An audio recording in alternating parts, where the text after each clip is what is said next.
21h, Stéphanie Demuru.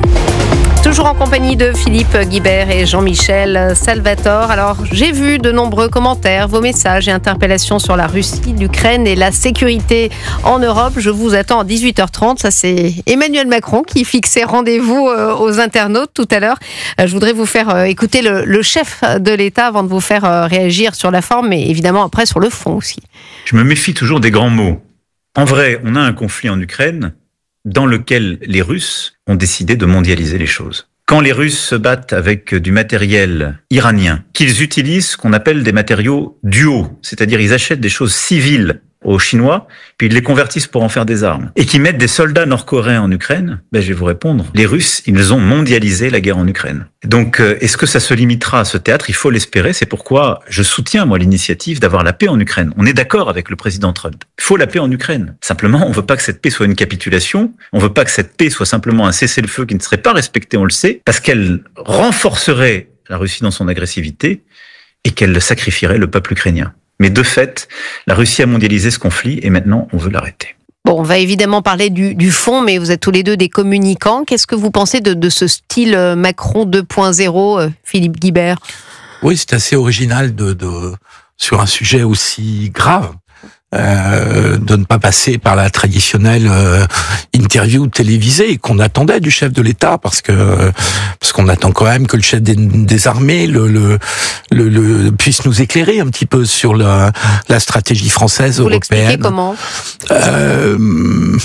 Je pense qu'Emmanuel Macron n'a jamais réussi à trouver le bon ton et le bon style dans ses interviews télévisées.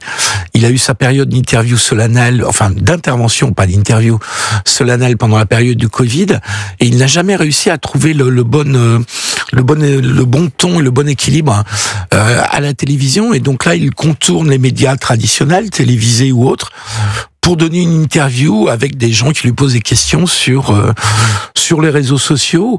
Ça donne un exercice qui semble un peu familier pour un sujet qui est particulièrement grave. Je ne sais pas si c'est la meilleure méthode de communication. Philippe Salvatore. Jean-Michel. Pourquoi je vous c'est une fusion entre Philippe Guibert et Jean-Michel Salvatore. Tout à l'heure, j'ai aussi fait une fusion avec Monsieur de la Bourse. Oui, moi, je pense qu'il a fait ça parce qu'il a voulu s'adresser aux jeunes. Et parce que finalement, le sujet concerne tout le monde, bien sûr, concerne toute la nation, mais concerne les jeunes au premier chef. Et donc sur la forme, moi j'ai trouvé. Il a quand même dit deux choses. Il a dit, d'abord, la Russie est armée jusqu'aux dents. La Russie nous menace, et la Russie fait peser sur la nation une menace quasiment existentielle. Et ça, c'est pas pour aujourd'hui, mais c'est pour les années qui viennent. Et là, on imagine bien que ça concerne évidemment les jeunes. Quand on leur dit, il y aura sans doute des contingents qui, si on arrive à avoir un cessez-le-feu, il y aura sans doute des contingents qui iront sur le terrain, non pas pour faire la guerre, non pas pour être en interposition, mais pour aider les Ukrainiens. Évidemment que ça concerne les jeunes générations. Et puis, il a dit aussi une deuxième chose. Oui. Il a dit, il va falloir transformer notre économie en économie de guerre. C'est un peu ça, ce qu'il a dit.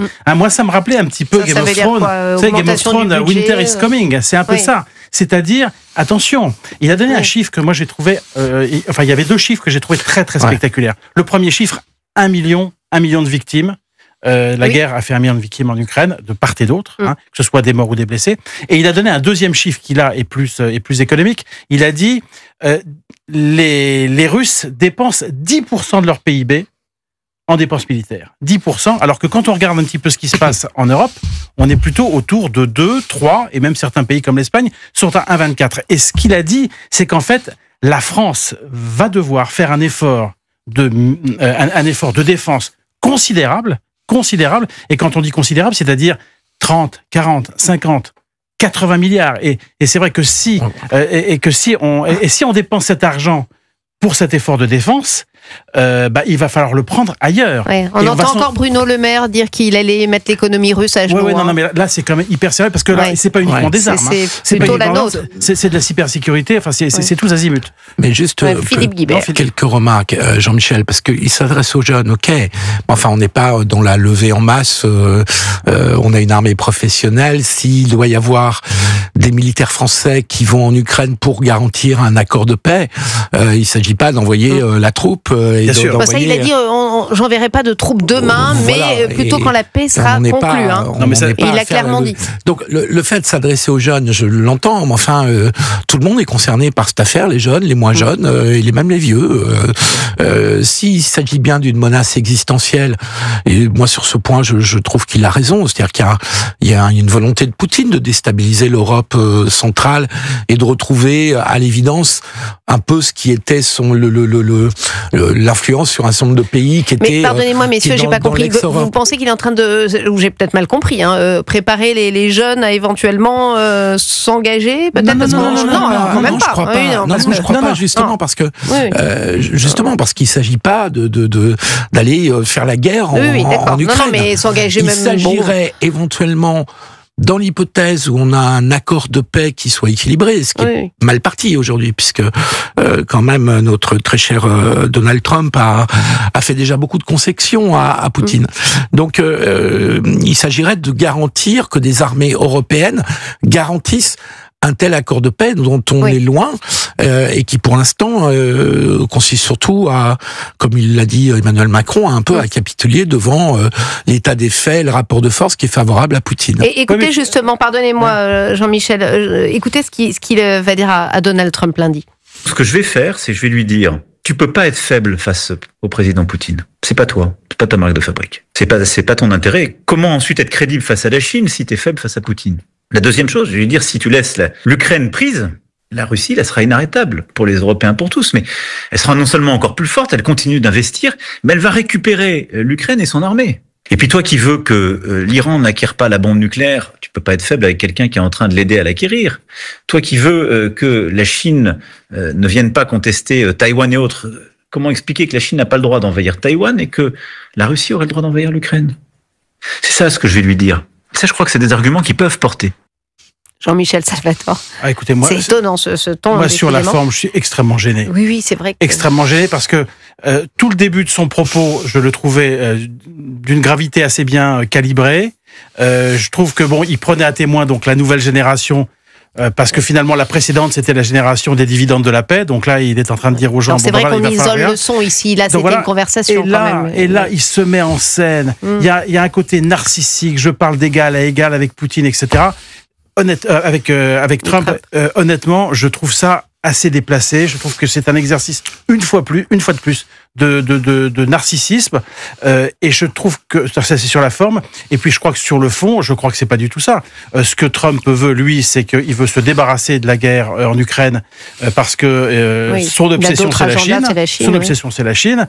Et c'est tout ce qui compte. Et si l'Ukraine doit passer par pertes et profits, à la limite, si vous voulez, c'est pour lui, enfin, je dis pas que c'est pas grave, mais en tout cas, pour lui, l'objectif numéro 1, c'est de se focaliser sur le face-à-face entre les États-Unis et la Chine.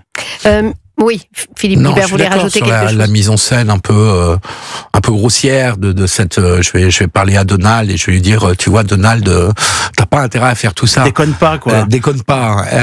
Tout ça était un peu sur le fond. Il a pas entièrement tort, Emmanuel Macron. Je pense même que ses arguments sont justes. Mais c'est vrai qu'on retrouve cette forme de légèreté dans l'expression qui correspond mal. Alors après, on a un Donald Trump qui aujourd'hui est très léger dans l'expression. Quand on voit la sortie qu'il a fait hier sur Zelensky et sur l'Ukraine, donc tout le monde s'y met. Il s'aligne peut-être. Tout le monde s'y met. Je suis pas sûr que ça soit une très bonne chose. Non, parce que là, Trump, c'est de la grossièreté. Trump, c'est de la grossièreté, c'est de la brutalité. Là, c'est de la familiarité mal placée. Oui, mais sur le fond, Macron a raison, je crois. Le problème de Trump, et c'est ça toute l'ambiguïté, c'est qu'on a l'impression qu'il est très fort et humiliant avec les faibles. Et que là, ce qu'il a fait hier à l'Ukraine et à Zelensky, c'est de les piétiner, alors qu'ils sont en position de grande faiblesse aujourd'hui, puisque ils sont en position de perdre la guerre et de perdre une partie de leur souveraineté. Zelensky, d'ailleurs, qui a plaidé quand même pour une relation solide, comme quoi il n'est pas rancunier, avec Washington.